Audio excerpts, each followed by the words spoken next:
जो पानी से नहाएगा वो लिबास बदलेगा और जो पसीने से नहाएगा वो इतिहास बदलेगा। जय हिंद हमारे प्यारे सभी साथियों का जी के पी स्टडी हब चैनल में आप सभी लोगों का तहे दिल से स्वागत है। तो साथियों आज हम बात करेंगे राष्ट्रपति जी के बारे में। राष्ट्रपति, भारत के राष्ट्रपतियों का चर्चा हम इस वीडियो में करेंगे। तो पहले हम देखते हैं राष्ट्रपति किस भाग में आते हैं, उस भाग में कितने आर्टिकल्स की चर्चा की गई है, राष्ट्रपति के चुनाव में कौन कौन से व्यक्ति भाग लेते हैं, राष्ट्रपति की क्या क्या शक्तियां हैं, राष्ट्रपति कितने उम्र के लोग बनाए जा सकते हैं, इसके बारे में हम पूरा विश्लेषण इस वीडियो के माध्यम से करने वाले हैं। तो आइए पहले हम समझ लेते हैं कि किस भाग में आते हैं। तो पहले मैं बता दूं, राष्ट्रपति भाग 5 में आते हैं और इसमें अनुच्छेद 52 से लेकर के अनुच्छेद 151 तक चर्चा हमें देखने को मिलता है। तो साथियों हम बात करते हैं आर्टिकल 52। आर्टिकल 52 क्या कहता है कि भारत का एक राष्ट्रपति होगा। आर्टिकल 52 क्या कहता है, भारत का एक राष्ट्रपति होगा। अब आ जाते हैं अनुच्छेद 53। अनुच्छेद 53 यह कहता है कि संघ की कार्यपालिका की जो शक्ति है वो राष्ट्रपति में निहित होगी। संघ की कार्यपालिका की जो शक्ति है वो किसमें निहित होगी, संघ की कार्यपालिका की शक्ति किसमें निहित होगी, राष्ट्रपति में। ठीक है, यस सर। अनुच्छेद 54 हम लोग देखते हैं। अनुच्छेद 54, अनुच्छेद 54 में राष्ट्रपति के निर्वाचन की बात कही गई है। अनुच्छेद 54 में क्या कही गई है, निर्वाचन की बात कही गई है। हाँ, निर्वाचन कैसे होगा, निर्वाचन कैसे होगा, तो निर्वाचन इनका अनुपातिक एकल संक्रमणीय पद्धति के आधार पे किया जाएगा। किस आधार पे किया जाएगा, अनुपातिक एकल संक्रमणीय पद्धति के आधार पे इनका निर्वाचन किया जाएगा। अब हम लोग शपथ की बात कर लेते हैं। शपथ किस आर्टिकल में है, 60। आर्टिकल 60 में एक क्वेश्चन एग्जाम में पूछे जाते हैं कि राष्ट्रपति का शपथ का प्रावधान किस आर्टिकल में है, तो आर्टिकल 60 में इनका शपथ का प्रावधान किया गया है। अब बात आ जाती है कि इनको शपथ दिलाता कौन है। शपथ कोई ना कोई दिलाता ही होगा, कोई ना कोई शपथ तो दिलाता ही होगा। हाँ। तो शपथ दिलाता कौन है, राष्ट्रपति नहीं, राष्ट्रपति को जो शपथ दिलाते हैं वो सर्वोच्च न्यायालय के मुख्य न्यायाधीश,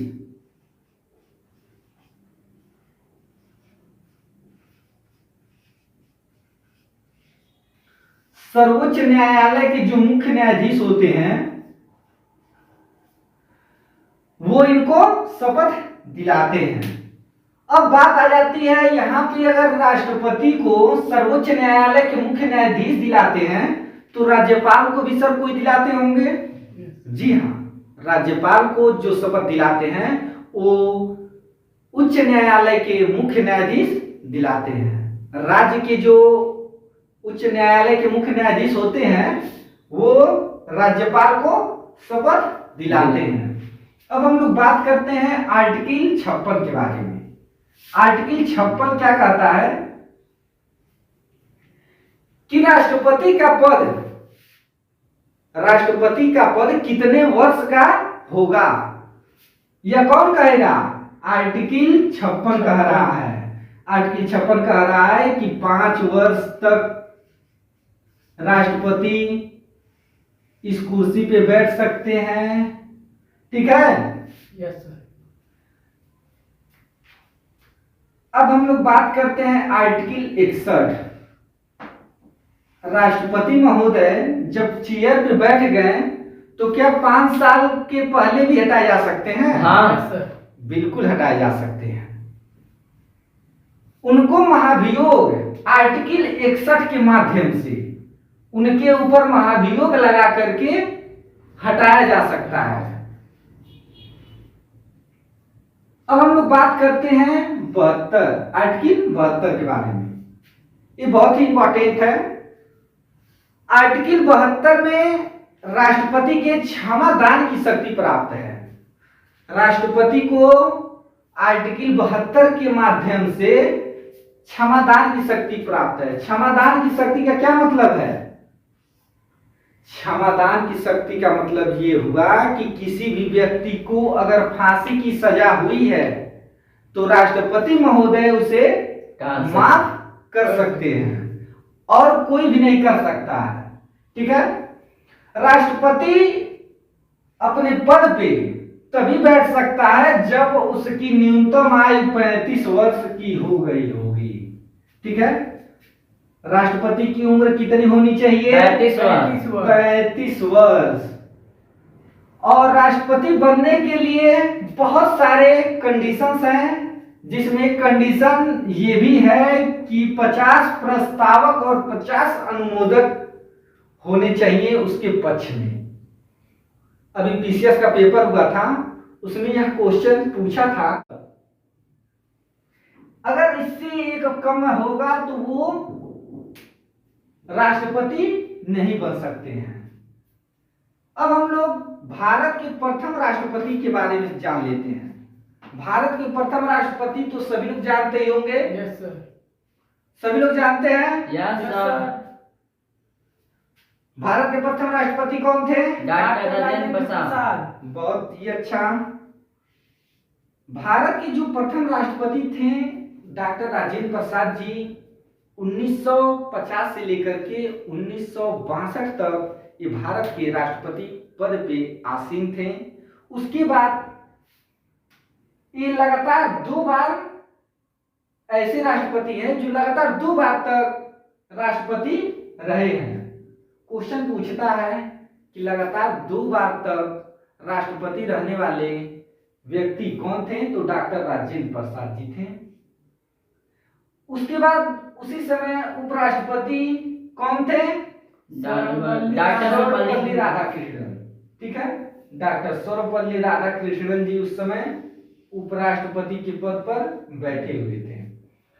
डॉक्टर सर्वपल्ली राधाकृष्णन ऐसे व्यक्ति हैं जो उपराष्ट्रपति पद के बाद राष्ट्रपति पद पे आसीन हुए थे। एकमात्र ऐसे उपराष्ट्रपति जो राष्ट्रपति के पद पे बैठे थे। प्रथम उपराष्ट्रपति जो राष्ट्रपति के पद पे बैठे थे। अब हम लोग देखते हैं प्रथम राष्ट्रपति जिनकी कार्यकाल के दौरान मृत्यु हो गई थी।